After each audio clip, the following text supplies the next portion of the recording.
Saludos amigas y amigos, bienvenidos a un nuevo episodio de Realidades Alternas. Soy Isela Madrid. El día de hoy me acompaña Paulo de León desde Guatemala, amigo, ufólogo y nuevo director de CEPGT. ¿Cómo estás, Paulo? ¿Qué tal, Ice? Es un gusto saludarte y a todos los amigos que nos están viendo y escuchando este programa. Así que el saludo y el abrazo para todos. Eh, ya escucharon. Ahora, Paulo, contanos un poquitito a qué te dedicas, cómo llegaste al tema de la ufología, porque pues yo me he puesto a ver tus programas y, bueno, desde hace tiempo ya que hablamos y me encanta el abordaje que haces, sobre todo el trabajo histórico en Guatemala y pues en Latinoamérica, que es de lo que vamos a hablar hoy, ¿verdad? Claro, pues mira, yo empecé en la ufología, en el estudio de los ovnis, empecé muy chiquito, empecé de 5 o 6 años. Me interesaban las noticias que salían en la prensa escrita, revistas, libros. A mi papá le preguntaba cosas muy puntuales, ¿verdad? Específicamente le hice a mi papá una pregunta de cuando el ser humano llega a la luna, que cómo lo había notado él en el 69. Y él me siembra una duda cuando me dice, fíjate que fue muy bonito lo que se vio, sin embargo la transmisión la cortan. Y entonces me dice, parece que vieron algo ahí arriba. Eso es así como la puerta que yo tengo como para decir, bueno, aquí hay algo más, o sea, no es nada más, no solo somos nosotros en el universo, hay alguien más acá también. Entonces, así empecé. Eso te digo, fue en el año 86, 87. Yo ahorita pues ya tengo 45 años. Em, Básicamente eso me lleva de un caso a otro. Casualmente hoy me estaba recordando, fíjate que yo recuerdo que en tercero de primaria yo les comentaba a mis amiguitos, a mis compañeritos de clase, les contaba el caso del OVNI de Teherán, ¿verdad? Donde Parviz Jafari, el piloto de un Phantom F4, pues sale del aeropuerto de Teherán y eh, planea defender a la ciudad de un objeto volador no identificado que estaba al sur de la capital y pues que al momento que él iba a disparar, pues toda la cabina se va. Y recuerdo las burlas y la bulla que me hacían mis amigos en esa época. Y te digo, pues, o sea, tercero de primaria yo tendría tal vez 9 años, 10 años. Entonces, para mí es bonito recordar eso porque pues mi experiencia va muy atrás, digámoslo así. Claro, y me hace gracia que a mí me pasó muy similar la edad y yo estaba en cuarto, quinto grado de la escuela y Ajá. fue cuando el auge del chupacabras y nosotros dibujábamos según lo que Wow. veíamos o leíamos en revistas. Ajá. Entonces, pues también a mí la parte ufológica siempre me interesó, pero me daba mucho miedo, sobre todo de niña. Y la parte paranormal sí la estudiaba como más. Entonces, pero me hace gracia porque todos nos ha tocado muy parecido. Sí. Eh, y contanos un poquito, ya entonces, eh, ya más grande, vos empezaste a hacer toda esta recopilación, esta línea de tiempo, estas investigaciones de casos en Guatemala. ¿Cómo se fue dando eso? Fíjate que mi conocimiento en la temática fue muy influenciado por la ufología gringa, ¿verdad vos? O sea, todos los casos de Norteamérica. Roswell para mí sigue siendo la historia más romántica en materia ufológica. Sí, o sea, ¿te Es que tiene imaginas? O todo. sea, sí, y ponete, no solo es que lo tenga todo, sino que al mismo tiempo es, imagínate que eso fuera como una historia de aventura desde el otro punto de vista, desde esos seres que se aventuraron a ir a otro planeta, a otra dimensión, y que por azares del destino, pues tienen un accidente, que es lo que sabemos hasta ahora, y que, o sea, toparse con una nueva raza, con un nuevo mundo, y todo eso. Entonces, digamos, es la historia más romántica de la ufología, o sea, y para mí es algo que me sigue enamorando hasta el día de hoy. Y esa historia me enamoró y de ahí pues conocer todo. Recuerdo que con 13 años, fíjate que una vez fui al aeropuerto La Aurora aquí en Guatemala y íbamos a traer mi papá viajaba mucho en esa época y yo veo una revista que se llama OVNI Toda la Verdad y que para mí esa fue la siguiente puerta que a mí me abre el gran abanico de la fenomenología ovni. O sea, y ahí empiezo a ver ya abducciones, mutilación animal, eh, todo ese tema de los choques ovni, ¿verdad? No solo el de Roswell, el de Kingman. Entonces, ya yo con 13 años, imagínate, ya empiezo con eso. Luego, 2 años después, hago un par de viajes a Estados Unidos, visito algunas bibliotecas. Tengo la dicha de comprar algunas ediciones. Te voy a mostrar algo que no te lo muestro a todos, pero Dale, es dale. una edición del Ay, ovni, del choque de Roswell, de Kevin Randle y de Donald Schmidt. Es qué bueno. una primera edición de 1992 o 91 por ahí, y todavía lo conservo, ¿verdad? De los Claro, pocos que todavía conservo. Entonces, eso lo compré en el 94. Entonces, imagínate, para mí eso fue la puerta para empezar a estudiar, y entonces ahí también empiezo a estudiar casos de Latinoamérica y me lleva hasta acá, ¿verdad? He tenido mucha influencia también de los colegas mexicanos, de Jaime Maussan, Carlos Guzmán, Carlos Clemente, Alfonso Salazar. Entonces, quiera que no, cada uno ha aportado, Pedro Ferriz también, cada uno ha aportado una cierta cantidad de este conocimiento y al mismo tiempo, pues, de esa experiencia, ¿verdad? claro, claro que sí. Y en Guatemala me decías que es un poquito complicado el estudio de este tema. Eh, has visto, sin embargo, he visto, digamos, que los volcanes y todo esto son muy frecuentes los avistamientos. Ujú. Entonces, el público general ya se está abriendo un poco más. Eh, ¿Qué sentís vos? Porque yo siento que aquí por lo menos sí se está dando una apertura. Claro. Fíjate que durante mi experiencia y este camino de vida que yo he tenido, básicamente he pasado por todo. O sea, esas burlas de cuando yo tenía, ¿qué te digo? Los 9, 10 años, pues han continuado hasta el día de hoy. Pues la gente te dice de todo, la gente viene y obviamente dentro de su escepticismo, ¿verdad? Yo a Luis Carlos y a Valesca, que por ahí han participado contigo, Ujú, les digo que me gusta mucho la frase de Nietzsche, donde dice que cada quien es capaz de alcanzar la verdad que puede soportar. Obviamente no todos estamos diseñados para ujú, soportar ciertas verdades. Entonces, claro. más o menos cuando yo tenía como unos 24 años, yo dejé de hablar de este tema, a pesar de que yo ya tenía un bagaje. Fíjate que incluso yo hubo un día que no, dije, no, yo estoy loco, debo estar loco porque yo estoy hablando de esto, o sea, no puede ser que nadie más se dé cuenta de esto, que esto es una gran pantalla y que solo yo sea el que lo está viendo. Y agarré una caja de cartón y ahí metí todos los libros que yo tenía de ufología, o sea, fue la peor locura que yo he hecho en toda mi vida, haberme deshecho de esa gran cantidad de libros y de revistas y todo, Y te deshiciste. y me Sí. deshice de eso. Eso fue Ay, en 2004. Y dejé por 10 años, dejé de hablar del tema hasta 2015, que empiezo con un amigo, con Claudio Camposeco, que lamentablemente fallece en 2018, pero con él habíamos hecho un proyecto de divulgación y que afortunadamente la Municipalidad de Guatemala nos abre el espacio y pues durante, ¿qué te digo? Desde el 2015 a 2020, porque la pandemia es la que nos frena, pues dimos más de 50 charlas presenciales con más de 50 personas cada charla. La municipalidad incluso hasta nos daba café, que nos daba pan dulce y qué bonito era platicar con la gente que, como te digo, alcanzaba esa verdad. Entonces, eh, volviendo a lo que me preguntabas, es cierto, hay cierto escepticismo aquí en Guatemala y desgraciadamente también mucha gente se agarra mucho de la religión. Entonces eso no permite que tus ideas como que se multipliquen. Pero si hay una buena porción de la población, yo te podría decir que de repente de, yo te diré, tal vez un 10% de la población es capaz de venir como de absorber esa parte, no solo de lo paranormal y de ufología, sino que de muchas otras cosas, ¿verdad? De conspiraciones y todo. Entonces, yo creo que ahorita aquí en mi país sí se está abriendo, pero cuesta mucho ujú, y es un proceso muy lento. claro, claro que sí.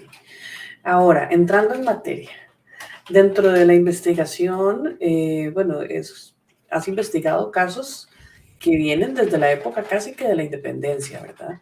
Me gustaría que Sí, nos contaras un poco porque la diferencia es que esta investigación tuya, si bien es en Guatemala, sea, yo no tenía conocimiento al respecto y es muy diferente lo que se investiga en México o en Sudamérica, que tienen tan buenos Claro. ufólogos, y acá nosotros en América Central estamos como en ese proceso, ¿verdad? Entonces a mí me gustó mucho escuchar eso y me gustaría que nos compartieras de esos casos que estoy segura que les van a gustar un montón. Fíjate que yo tengo varias cosas pendientes que hacer acá en mi país con respecto a eso, porque tengo que visitar el Archivo General de Centroamérica que está ubicado aquí en Guatemala. Entonces, nosotros tenemos el archivo, afortunadamente. Entonces, lamentablemente para todas las demás naciones de Centroamérica, Sí, pero me queda nosotros, lejos, pero bueno. nosotros lo tenemos, pero fíjate que tengo que ir, quiero hacer las preguntas puntuales, pero dentro de todo eso, sí, el primer caso documentado, de hecho, está en las crónicas de acá de Guatemala, se da alrededor de 1620. En 1620, pues pasa algo muy peculiar que la ciudad de Guatemala, donde se encuentra hoy, pues no estaba asentada en ese lugar. La capital, la ciudad capital de Guatemala se encontraba en lo que hoy es Antigua Guatemala. Por algunas razones en la historia, la ciudad, la capital de Guatemala se trasladó, si no estoy mal, fueron 3 veces las que se traslada de un lado a otro, por el tema de algunos desastres, específicamente sismos, y en un caso de un deslizamiento. Em, en ese momento, en 1620, la ciudad de Guatemala, la capital, no existía, pero ya era un asentamiento humano. Aparentemente le dicen el Valle de las Vacas, y esa forma se conocía el lugar donde está asentada hoy la capital, porque muchos ganaderos españoles traían ganado de Cuba y se asentaron ahí, pues eran aquellos grandes pastizales, aquella llanura. Y entonces, en medio de la ciudad, y eso lo puedes ir a verificar hoy, existe lo que se llama el Cerrito del Carmen, que es un cerro, pues un cerro común y corriente, pero da la casualidad que en este cerro se establece una ermita, una pequeña iglesia. Don Juan de Cors, si no estoy mal, que era un obispo que venía de Europa, pues hace la fundación de esta iglesia, pero misteriosamente el 16 de julio de 1620, previo a la fiesta de la Virgen del Carmen, que es la imagen que se venera en esta ermita, pues se iba a hacer ya la feria. No sé, me imagino que en Costa Rica también pasa eso de las ferias, ¿verdad? Desde México hasta Argentina, creo que esto se Sí, suscita que es el Día de la Virgen y pues hay una gran fiesta y todo. Aparentemente una luz aparece de la nave principal de la iglesia.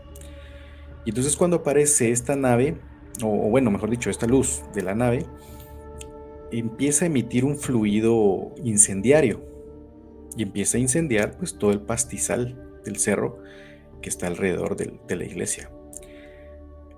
La gente normalmente viene y dice, no, pues esto debe ser un tema demoníaco, un tema de, pues, de algunos malos espíritus, etcétera. Y pues agarran a José María Axín, que era una persona que pues tenía una gran pena por la vida de su hijo y que estaba enfermo, y le había pedido a la Virgen del Carmen que lo curara. Sin embargo, el hijo de José María fallece y entonces se lanza oprobios en contra de la Virgen del Carmen, y a eso le echan la culpa de estos avistamientos. Pero lo curioso es de que este avistamiento se repite 5 veces en ese mismo siglo. Se vuelve a dar en 1640, 1661, 1680, 81, 1688 y 1691. qué montón. Y sucede lo mismo. Un orbe luminoso aparece encima de la nave principal de la iglesia e incendia todos los pastizales y las rancherías de los españoles que tenían su ganado. Algo muy misterioso, terrorífico, me imagino, para esa época, Claro. toda la gente, ¿verdad? Y pues a los obispos de la época se les ocurre plantar pues una cruz de Caravaca en uno de los patios afuera del atrio de la iglesia, y la cruz hasta el día de hoy ahí está, y aparentemente se hizo un exorcismo. Misteriosamente las apariciones de Cesaron. estos objetos cesan, ¿verdad? Fíjate. Ajá. ¿Y eso está en cuáles crónicas me dijiste? Hay ¿Eran varias, de la hay varios, iglesia o...? Hay varios lugares, o sea, está inscrito en los registros del arzobispado y en las crónicas Wow, históricas de Guatemala. Y la última edición acerca de esto se puede encontrar en un libro de 1937 y hay otro libro que se llama La calle donde tú vives, de un historiador, Héctor Gaitán, de acá de Guatemala, qué que interesante vuelve a traer la el tema. historia, el tema, exactamente. Que, Entonces, digamos, sí, o sea, me recuerda a las guerras, bueno, la guerra no, ¿cómo es que se llama? El avistamiento de Nuremberg, que vieron ujú, todas las naves peleándose supuestamente, sí, sí. ajá, sí. Tenía que haber sido, bueno, de eso hay una obra de arte, una o varias, no me acuerdo. Hay varios grabados de esa Ujú. época. Ujú. Sí, Entonces, imagínate, o sea, ese terror que sufrió la gente al ver eso y que misteriosamente después de que pase el siglo, pues ya no se vuelven a ver. sí, sí, sí, porque en esos momentos, Y hasta el día de hoy te cuento, el día cuando vengas aquí a Guatemala tenemos que hacer esa visita. El Cerrito sí, del Carmen hasta el día de hoy mantiene esa, pues no sé, esa imagen como paranormal, porque cuando pasan los siglos en Guatemala, que era el centro de la ciudad ahora, se sigue manteniendo ese tema de que ahí se dan constantes apariciones de entidades, se dan constantes apariciones, incluso personas que han fallecido que se les ha visto. ujú. Las típicas historias acerca de La Llorona, el Cadejo y todos esos se centran en esa misma cuadra donde está el Cerrito del Carmen hasta el día de hoy. Algo tiene que ver ahí, Ajá, algo algo debe haber. en la zona. Puede que pase algo que tal vez no se ha hecho una investigación más a fondo, que podríamos estarnos enfrentando a un potencial cerro que en lugar de ser un cerro natural, tal vez puede ser una pirámide que esté ahí abajo. Pero no tengo datos si esa investigación se ha hecho. Sí, sí, sí, me recuerda, pues, aparte del rancho Skinwalker, ¿verdad? Que presentaba fenómenos, presenta. He tenido amistades que publicaron un libro en Estados porque Ujú. investigaron en Luisiana un lugar con características muy parecidas al rancho, al Skinwalker, y se da en Ya. diversos lugares, o sea, uno diría, es que ese es el que es famoso, pero este tipo de vértices de lugares, qué sé yo, energéticos que puedan Ujú. atraer o potenciar estos fenómenos son más de los que pensamos, creo yo. Sí. Entonces, ese es el primer avistamiento que se tiene en Guatemala. Te estoy hablando de 1620. Pero, desgraciadamente, como esos registros no están a la mano, por así decirlo, y hay que hacer una gran investigación, yo me imagino que deben haber más cosas en el ambiente con respecto a esto. Y de ahí, pues ya el siguiente episodio, te voy a trasladar el material porque estaríamos hablando del 29 de enero de 1942, cuando se da la aparición de un objeto no identificado en una visita presidencial del presidente Jorge Ubico, Ok. que pues mucha gente recuerda todavía a ese presidente porque aquí en Guatemala pues se dio ese boom de desarrollo cuando él estuvo, un presidente que era militar, y en esa visita que él hace a una región del occidente de Guatemala, pues el área montañosa de Guatemala, se ve un objeto enorme que va surcando el cielo y que es captado por el fotógrafo privado del presidente. Y eso lo asentan en un libro que el libro se llama Viajes Presidenciales, es de el fotógrafo y periodista Federico Hernández de León. Eso también está documentado hasta el día de hoy. Yo tengo la foto, te la voy a trasladar para ver si esto te ilustra un poquito Sí, en ahí nuestra la ponemos. transmisión. Pues es una foto que incluso pues yo la encontré en blanco y negro y le hicimos un trabajo de colorización y pues se mira un objeto nítido en pleno día despejado en la cordillera de Quiché, que es en el departamento donde se dio esto. Esto se dio en Chajul. Chajul se llama el lugar, el pueblo, y pues se mira el objeto. Y todos estaban esperando al Ok. presidente y el objeto se mira encima de la cordillera, al cielo lejos. Wow, qué Ujú. bonito. Qué Sí. interesante ese. Sí, pásamelo para ponerlo acá y mostrarlo. Eh, y actualmente, bueno, me imagino que hay otro montón. Yo sí he visto pues, los que compartís, muchos Ujú. avistamientos. ¿Cuál es el volcán este que es más que se han dado? Que me dijiste que fuéramos a hacer skywatching. Mira, yo vivo acá a escasos 8 kilómetros del volcán de Fuego, que es el volcán más activo de Guatemala. Acá en Guatemala tenemos una cadena volcánica de 33 volcanes, pero son tres los que están pues con una relativa actividad.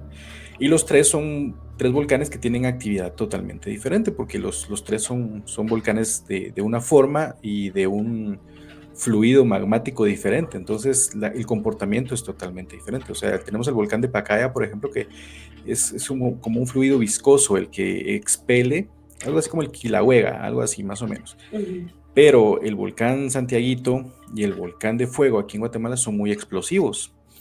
Entonces, de hecho, el volcán de Fuego en 2018 pues, fue el que causa pues, una tragedia acá en Guatemala, que pues, cientos de personas fallecen en cuestión de unas horas por unos flujos piroclásticos. Claro. Este volcán en específico es el que nos ha dado últimamente las mejores tomas acerca de esta actividad ovni que tenemos, incluso hasta noticias de otros países, tan lejos como en Chile, han publicado la actividad ovni de este edificio volcánico. Le hemos dado monitoreo en estos últimos meses, hemos tenido muchas fotografías, incluso la última que tuve fue un video, mejor dicho, el que tuvimos es un objeto metálico que va surcando el cielo y hicimos comparaciones, lo envié a México para su análisis y pues coincidimos con todos los expertos de que sí, o sea, era un objeto no identificado, no sabemos de qué origen, pero que obviamente pues no coincide con nada conocido, que incluso los famosos drones o famosos parapentes que se utilizan para ese tipo de actividades deportivas y que obviamente pues vienen a dejarnos sorprendidos ante estas apariciones en el volcán.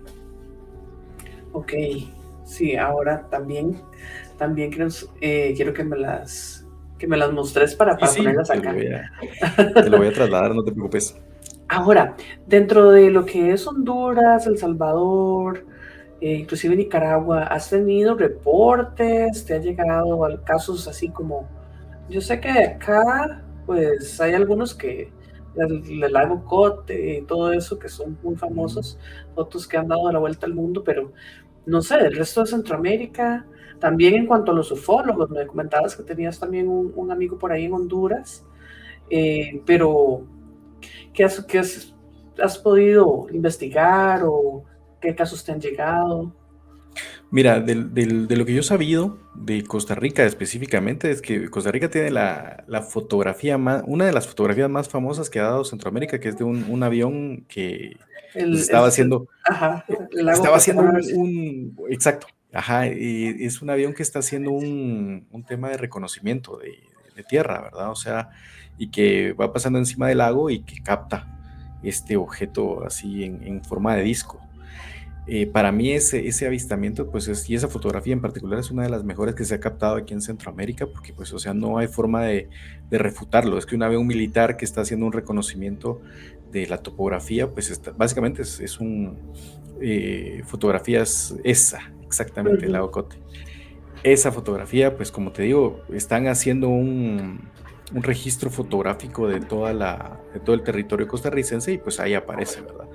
Claro. Entonces, misterioso porque viene de un lago, algo que hasta ahorita ya muchas personas, específicamente militares, están hablando que los grandes cuerpos de agua pues poseen algún tipo de biología no humana. Entonces, quiera que no, esto me llama mucho la atención.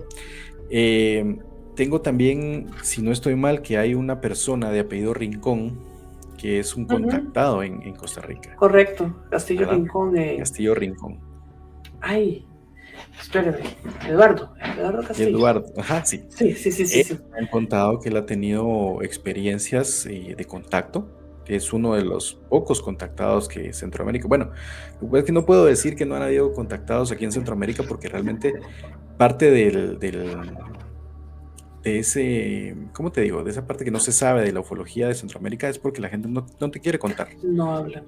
La gente no habla, o sea, les están pasando cosas muy extrañas y la gente no te quiere decir qué es lo que le está pasando. Pero, y es por eso mismo, porque uno viene y hace juicios negativos de su salud mental.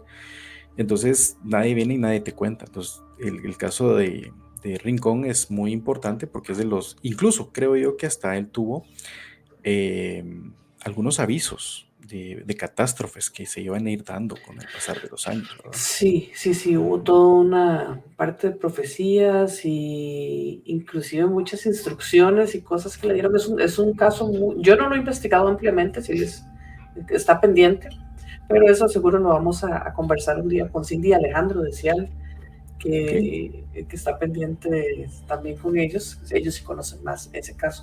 Y pues por supuesto el caso de ellos, ¿verdad? Que sí, sí mantengo amistad. Eh, y lo que es el resto de Centroamérica. Tengo mucha comunicación con Omar Romero, que él es de aquí de El Salvador. Él reside en San Salvador, en la capital de nuestro vecino país. Él me comparte mucho de su material. Estamos en un grupo ahí pues bastante activo. Él creo que es parte del grupo Rama, que es también del grupo que Sixto Paz lideró, ¿verdad? Por muchos años. Hemos hecho algunas actividades aquí en Guate. Previo a la pandemia, más que todo, se hicieron un par de campamentos de skywatching aquí con él, específicamente ahí cerca del volcán Pacaya. Y pues ahí tenemos una relación bastante cordial con él, que estamos platicando. Desgraciadamente en Honduras, fíjate que no hemos podido contactar a nadie. No tenemos a nadie que se haya presentado, y en Nicaragua tampoco hemos Ujú. perdido contacto con los hermanos nicaragüenses y hondureños, pero me pone muy feliz que ahora estamos en contacto contigo allá en Costa Rica, y también pues que esto abra la puerta para hablar con los arquitectos, ¿verdad? Con Cindy y con Alejandro. Claro, sí, sí, no, definitivamente. Y es que es importantísimo, eh, digamos, ya si nos ponemos a rastrear, a mí me gusta mucho la parte arqueológica y de todo esto, esta correlación que hay, que a veces yo sé, me disculpan los arqueólogos tradicionales, pero hay versiones de la historia que a mí no me cuadran.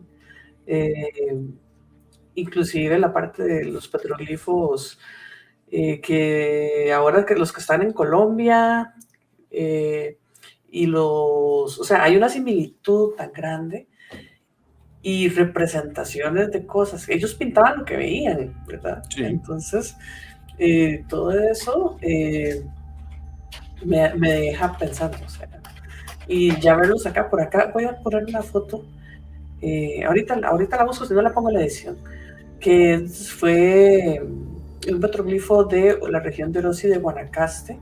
Ujú. Y yo cuando la vi, esa está en el Museo Nacional. Eh, Salen, es que yo dije, ya es la pareidolia que veo unos marcianitos en un ovni, pero viendo todo esto, cómo o sea, son súper semejantes, las espirales también, Ujú. un montón de cosas. Entonces, dentro de tu investigación, ¿qué pensás, digamos, de toda esa parte? Más en Guatemala, que está de toda la zona arqueológica maya y es de tanto peso. Mientras nos contás, voy a ponerle la foto, a buscarla. Fíjate que hay dos cosas que te quiero contar específicamente. Yo también, como vivo en el área de Zacatepeques, yo vivo aquí en San Miguel Dueñas, que es un pueblo que está aproximadamente a 2 kilómetros al sur de Antigua Guatemala. Acá estoy muy cerca, más o menos como a 1 kilómetro, kilómetro y medio, de un lugar que se llama la Casa de las Golondrinas. Aquí en la Casa de las Golondrinas son unos acantilados que presentan exactamente lo que tú me dices, unos petroglifos, y hay una sección muy importante de estos petroglifos donde se ven pues figuras antropomorfas, ¿verdad? O sea, estás viendo figuras antropomorfas, pero realmente que no puedo definir que sean humanas porque pues tienen algún tocado, tienen algún tipo de ornamentación. Entonces pareciera que no son humanos normales, ¿verdad? Esa es la primera observación que quiero hacer al respecto. Y segundo, hay un fragmento también de la Casa de las Golondrinas donde se puede ver las Pléyades, específicamente ese cúmulo de 7 estrellas que nuestros antepasados pues lograron ubicar en medio de la bóveda celeste, y de alguna forma pues ahí está, esta gente tenía ese conocimiento y lo tenía desde, ahí sí que los Estados Unidos hasta Argentina, o sea, y puedes ver que esos petroglifos se han presentado en todas las culturas. Entonces llego a pensar que esa era dorada, donde todas esas civilizaciones estaban conectadas de alguna forma y se expresaban de la misma manera, o sea, cómo es posible que muchos antropólogos todavía no se hagan las preguntas importantes en ese aspecto y que lleguen a pensar que sí, obviamente hubo una civilización que probablemente fue borrada de la faz de la Tierra porque luego vienen los relatos de las grandes inundaciones y ese cataclismo que hace que mucha gente se mueva, ¿verdad? Porque muchos petroglifos son encontrados en áreas muy altas, ¿verdad? Entonces, Ujú. quiera que no, los antropólogos deberían de hacer una pequeña, ¿cómo se podría decir? Un pequeño corolario con respecto a este tema, ¿verdad? Eso es uno. Y segundo, el tema de los mayas.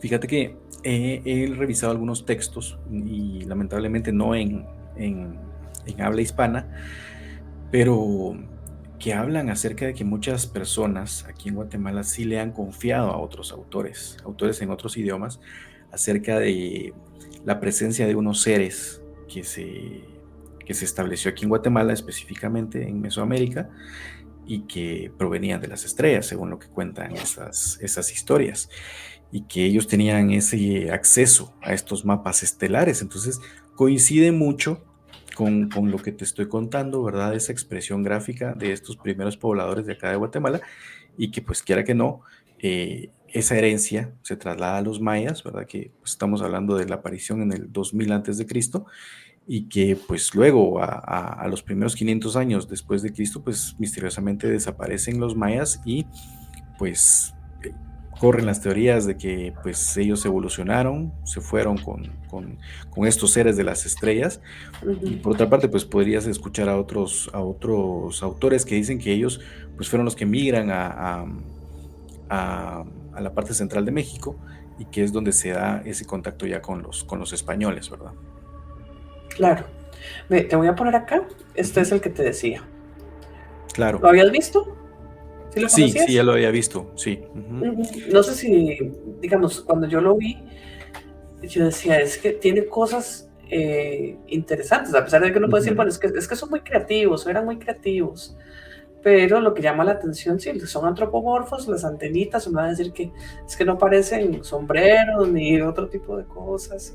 No sé, a mí yo cuando lo vi, yo dije, ya estoy muy, eh, no sé, muy influenciada por estos temas, o esto tiene otro significado. En realidad no sé qué significado se le ha dado, en, digamos, por la arqueología tradicional, ¿no?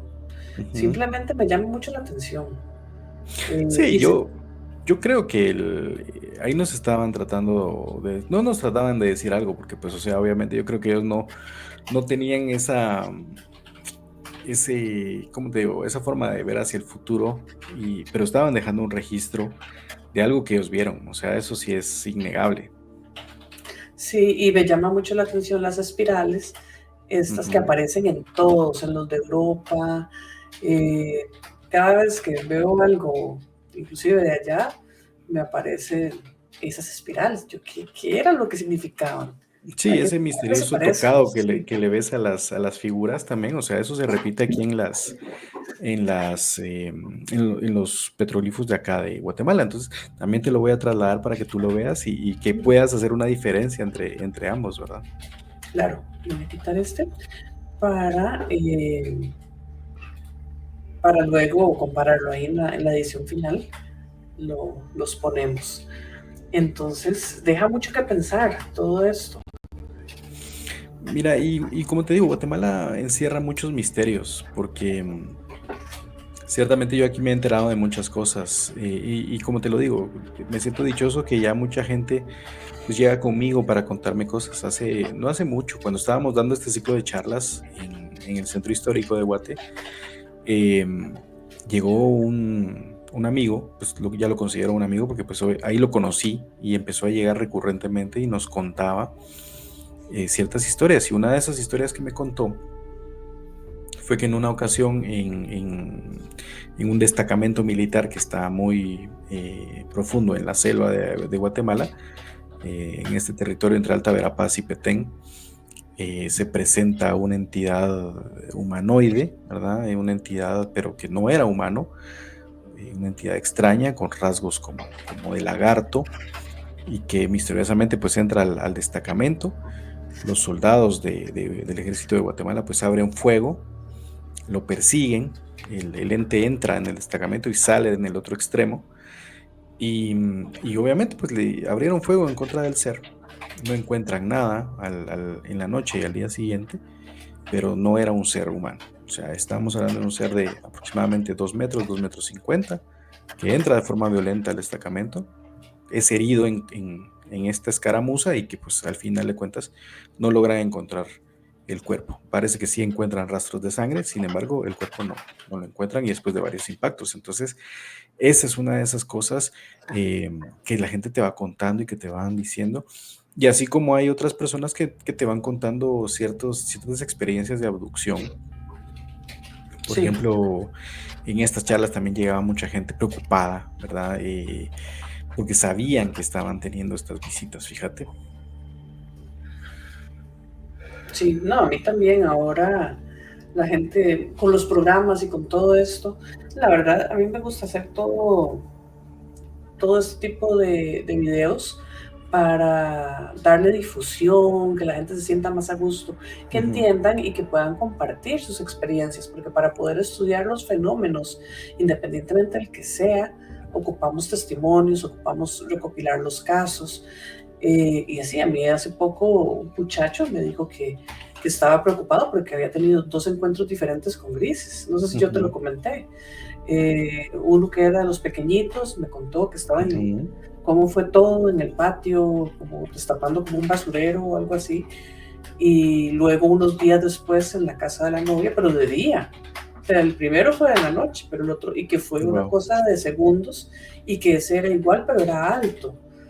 Un chico que estaba súper preocupado, no sé, tenía como unos 18, 19 años y no sabía por qué. O sea, sí me Ujú, mencionó curiosamente que la casa de ellos, porque él es de una zona rural, eh, que si han encontrado, digamos, tienen la casa, la finca, y hay cafetales, perdón, como una ajá, basurilla, que hay cafetales, que sí hay asentamientos, o sea, que eran asentamientos indígenas. ujú. Entonces, que conforme cultivan y todo, que han encontrado muchas piezas que él no sabe si hay alguna relación. Y eso pues también llama la atención, lo que hablábamos de estos sitios, tal vez que eran sagrados o que tenían algo más, no sé, o sea, lo dejo ahí como para pensar, porque ya cuando que alguien te cuente que lo ve de día y así, aunque sea cuestión, y la muchacha también lo vio, pero lo vio como por el reflejo. Claro. Entonces, eh, no sé, o sea, No, sí, te deja digamos, pensar. este tipo de experiencias se van a repetir en todos los países. La vez pasada estaba hablando con el GUP, que es el Grupo Ufológico de Chile, y ellos me comentaban y me hacían la pregunta, y me dicen, ¿y allá en Guatemala también está la historia de un objeto que chocó? Sí, aquí también tenemos nuestra propia historia. Aquí tenemos cinco choques OVNI documentados, y el más ¿Qué más? famoso, Cuéntenos, porque no lo fíjate que sé. el choque OVNI más famoso se da aquí en la región oriente de Guatemala, que se llama Mataquescuintla, es en el departamento de Jalapa. Es una zona que hasta el día de hoy pues, se mantiene bastante rural, pero hay un desfase temporal entre 1939 y 1945. Son 6 años más o menos donde se desconoce realmente en qué fecha fue el evento. Pero se dice que la principal testigo, una señora de nombre María Candelaria Hernández, se encontraba lavando ropa en el río, específicamente la ropa de la policía, cuando de repente ve como un bólido que va sacando humo, pues choca contra el suelo, un gran estruendo, un incendio, y unos niños llegan corriendo hacia el lugar donde ella estaba lavando la ropa y le dice, Doña Cande, mire, vaya a ver lo que cayó del cielo. Y bueno, pues estamos hablando que tal vez eran como las 5 o 6 de la tarde. Y la señora pues dice, no, o sea, yo ya termino mi jornada y ya me voy a dormir, a descansar. A la mañana siguiente lo que sucede es pues ya ver el lugar lleno de policías. Llama la atención la presencia de extranjeros. O sea, tú ves a un par Claro, de personas rubias, obviamente estos no encajan con todos nosotros. Y entonces, pues aparentemente llega el jefe de la policía, que es pues, la señora que ellos conocían, que lavaba la ropa, y entonces le dicen, mire, doña Cande, lo que cayó del cielo. Entonces ven dos cuerpos chiquitos, o sea, aproximadamente Wow. 60 centímetros de estatura. Aparentemente la nave, pues le entierran. Se dice que está enterrada debajo de la municipalidad de Mataquescuintla el día de hoy. Ajá, o sea, se dicen un montón de cosas, pero eh, el caso es muy importante porque luego de eso, conforme va pasando el tiempo, nos vamos enterando de nuevos datos. No sabíamos si eran alemanes o eran estadounidenses los que vinieron, porque en 1939 Guatemala tenía al presidente Jorge Ubico, que te lo mencioné en este caso del 42. Ujú. Ubico era un personaje pro Hitler. Entonces, él le gustaba mucho el tipo de gobierno, así como los gobiernos Autoritarios, nacionalsocialista, nacional, sí. autoritarios, como el de Mussolini también, ¿verdad? Ujú. Entonces, sospechamos que había presencia de alemanes aquí en Guatemala, pero si la fecha se traslada a 1945, bien pudieron haber sido estadounidenses. Y yo recuerdo eso también porque yo tenía una referencia de mi abuela, que ella me contaba que cuando fue la Segunda Guerra Mundial aquí en Guatemala, pues se estacionaron varios pelotones de soldados estadounidenses y que también se les lavaba la ropa, ¿verdad? Entonces, Ujú. eh, está ese desfase temporal.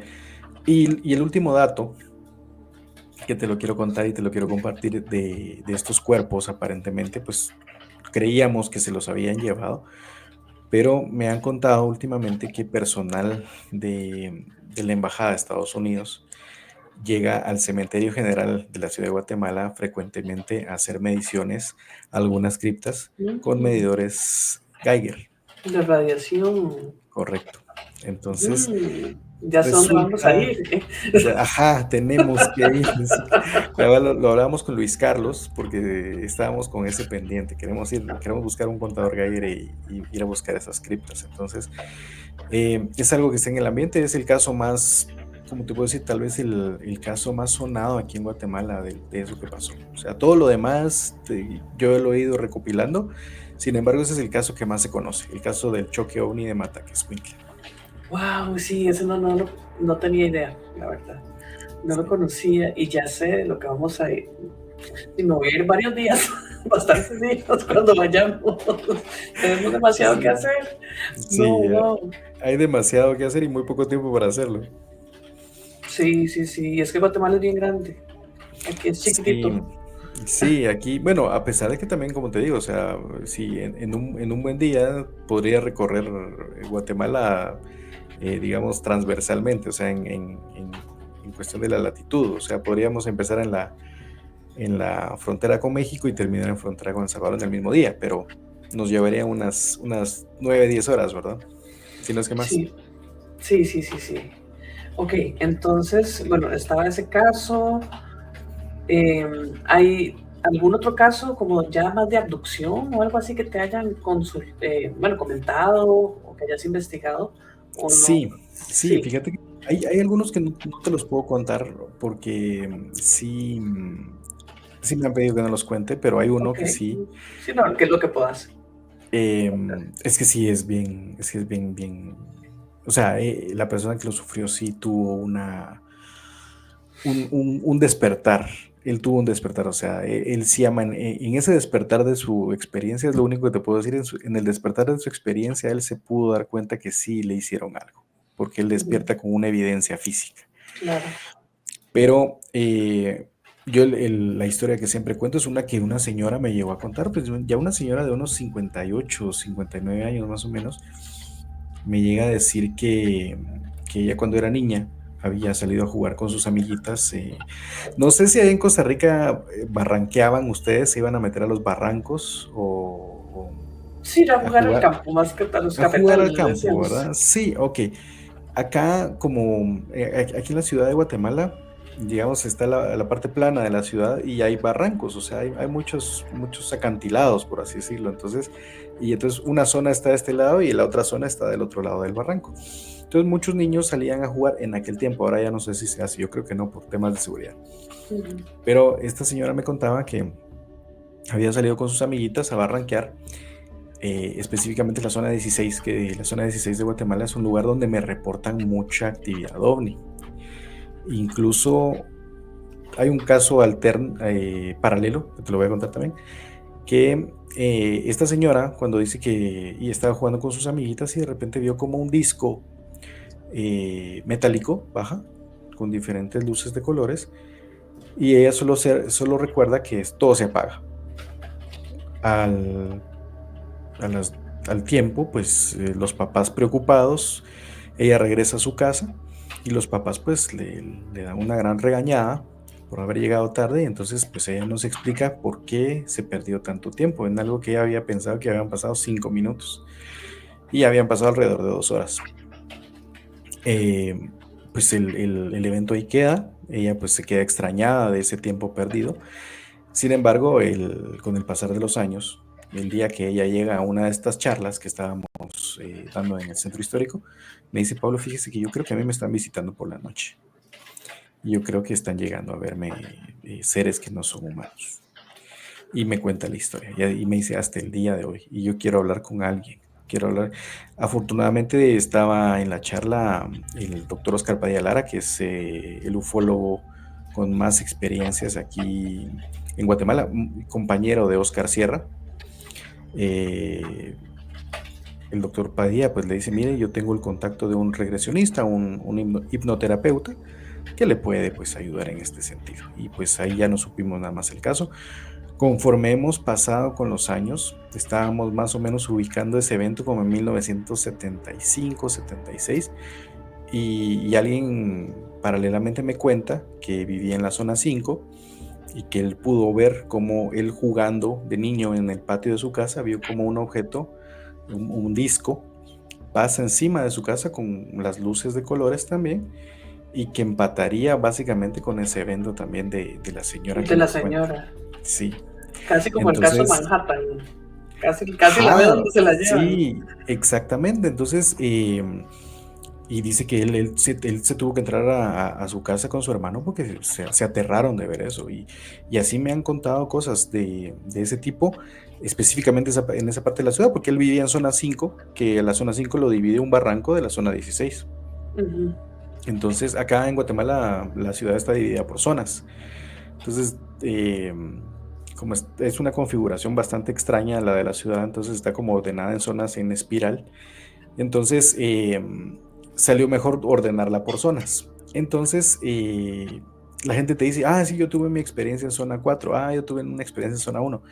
Entonces, por eso es de que te dicen, no, no es, antes estaba conformada por barrios, pero ahora es por zonas. Ujú. Entonces, cuando tú armas más o menos el mapa de los casos, vas diciendo: oh, aquí es donde Está encuentro más cierta hacia. consecuencia. Sí, Exacto. se ve el patrón. Se ve el patrón, exactamente.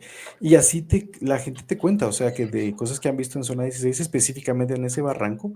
Y también me enteré de un caso de una locutora de acá de Guatemala que también tuvo una experiencia donde ella con sus amigos, pues, estaban también niños, pero ella vio como un objeto se posa en el fondo del barranco y que Ujú. luego ella no recuerda nada de la experiencia.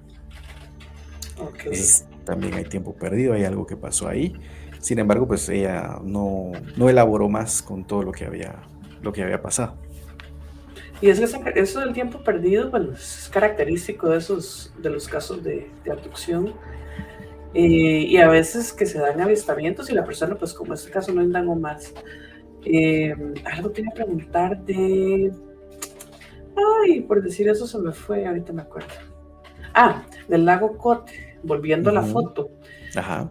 Aquí hay varias personas que comentan, bueno, que los que viven cerca, porque es un lago que está bastante alejado de la Ujú. capital, que hay mucha actividad. Yo estoy por ir también allá, inclusive el rumor de que hay una base, ya poniéndonos más metidos en la conspiración ovni, ¿verdad? Ujú. Dicen que hay una base, y ahora con todo esto que ha salido diciendo Estados Unidos, de que sí, que viven en el mar y que salen del agua, Ujú. pues no se me hace tan raro. Yo sé que a veces suena como una locura, pero. No, no, no va lejos. Incluso yo te digo, cuando la primera vez que yo vi esa foto, si no estoy mal, está en uno de los libros de Juan José Benítez, de aquellos famosos libros de Los Visitantes y Terror en la Luna. Creo que ahí vi la foto por primera vez, yo tal vez tendría como 12 años. Y la primera cosa que se me vino a la mente cuando vi esa foto fue, dije, ahí en ese lago hay una base. Y eso, o sea, por lógica vos decís, no, o sea, ahí están, ellos ahí están.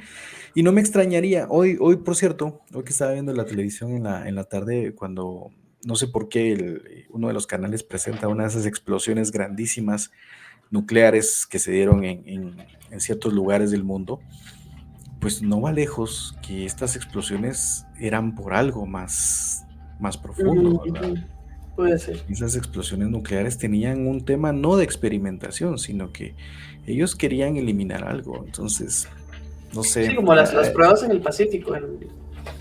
todas las pruebas en el Pacífico, el proyecto Gas Boogie, que también eran explosiones subterráneas allá en Colorado, en Estados Unidos. Entonces, al final de cuentas, si vas sumando un aspecto tras aspecto, como que ya no te hace tanto ruido, o sea, como que todo tiene cierta lógica. Sí. Y ahora, se me vino a la mente, bueno, que también te gusta Hellier, ¿verdad? Para los que no han visto Sí. Hellier, que es un documental muy interesante. Se mezcla todo esto y conspiraciones y fenómeno extraterrestre, intraterrenos, seres, etcétera. No hay ningún registro como de alguna leyenda así, como ese tipo de seres, más bien como de cuevas, o que es que también lo asocian a esto, ¿verdad? La parte de que tal vez ya ahora son de aquí, pero eran de allá. Sí, fíjate que de hecho en todo esto que me he estado encargando, porque parte de las misiones que tengo, porque son varias misiones que tengo, una es pues reeditar los casos de Guatemala, que pues ahí se han ido quedando olvidados y casualmente me encontré un periódico hace como 2 o 3 semanas que hubo una feria de libro aquí en Antigua. Me encontré un periódico donde hablaba acerca de unas bases subterráneas en Lanquín y en Jotzinabaj, que esto es en Petén también. Entonces, en esos años esa parte pues era un área muy selvática. Obviamente pues se ha ido perdiendo terreno de la selva, pero son sistemas de grutas que de alguna forma pues se han reportado ciertas actividades. Específicamente Alta Verapaz tiene de los casos más, ¿cómo te puedo decir? Más sorprendentes, porque también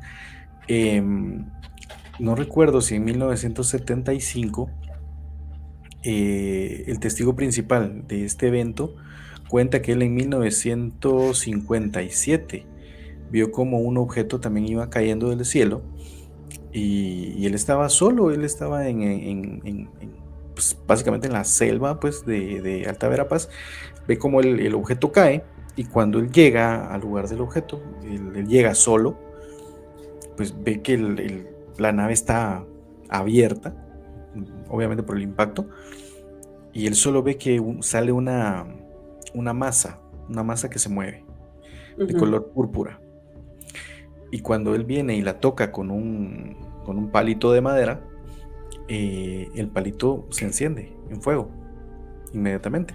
ujú. Entonces él ante el terror sale corriendo y no regresa. Y dice que él a los años, él regresa a ver que todavía la maleza no había crecido en ese lugar. No, y estaba Entonces, la nave todavía. no, ya no estaba la nave. Mm, Hay otro caso, y fíjate que hay un caso muy interesante que se da también en un área que se llama Chiquimulía, aquí en Santa Rosa, donde el dueño de una finca quería hacer un quinel. Un quinel es un como puentecito que tiene un montón de tubos para que pase el agua de un lado a otro. ok. Entonces ellos querían hacer un quinel y empiezan a excavar. En la excavación ellos topan con roca, ellos pensaron que era una piedra. Entonces, pues, siguen excavando, pues la roca tiene que salir de alguna forma. Cuando se dan cuenta que llevan 2 o 3 días excavando y la tierra no hay modo que salga, la piedra no hay modo que salga y es una piedra muy grande. Y entonces es en ese momento donde ellos empiezan a pegarle a la piedra, pero la piedra tiene un sonido metálico. Empiezan a soldar la piedra para romperla con temperatura, no la logran romper. Le llevan explosivos, no logran romper la piedra y siguen excavando y entonces en eso encuentran una claraboya, una ventana como de ese tamaño Y en eso cuando la gente se acerca a ver, lo que logra ver son cuerpos no humanos, esqueletos, ya así sobre los controles de una nave, Oh, aquí en Guate. Y entonces el dueño de la finca inmediatamente le dicen, vuelvan a enterrar eso ahorita, o sea, necesitamos que lo entierren. Y desgraciadamente el testigo da cuenta que eso fue a finales de los años 50 también, y entonces eso podría también ser evidencia de un choque, eh, o sea, y un que está tema de enterrado. un paleocontacto, imagínate, o sea, ese choque se dio hace miles de años, si no mil, o sea, millones de años. Entonces está aquí en Guate también. O sea, Oh, y no se sabe y dónde exactamente tampoco. mira, no, o sea, sé el nombre de la finca, sé el lugar, pero, o sea, ya ha pasado tanto tiempo y yo te podría decir que probablemente, pues eso ya, la inteligencia de los Estados Unidos probablemente ya llegó por ahí. Sí, es como aquí, digamos, no sé si has visto un libro de cuando Juan José Benítez estuvo acá, que bajó con los hermanos Vilches a unas cuevas. ¿No, Ujú. no has visto las fotos? No, no. Mira, esa es la región de Cartago, que era la antigua capital. Ujú, Eh, Cuentan que en una propiedad habían cuevas, habían túneles ujú. en las paredes, y eso les voy a buscar también la foto porque para ponerlo ahora en la edición final. Hay como unas frases, o sea, como, bueno, unas inscripciones en un idioma que parece sánscrito, pero Ujú. no es sánscrito, pero no es nada de lo que conocemos acá. Claro. Y según, o sea, yo sé, es una leyenda, un testimonio, pero Benítez sí tiene las fotos y las publicó en unos libros. Eh, Perdón, eso llega supuestamente a una pirámide que está debajo de todo eso. Wow. Y aquí no hay pirámides. O sea, aquí Ujú, tenemos el Monumento Nacional Guayabo Arqueológico, que son unos cimientos de unos asentamientos, pues que sí se ha excavado bastante, pero es enorme, que también es en Cartago. ujú.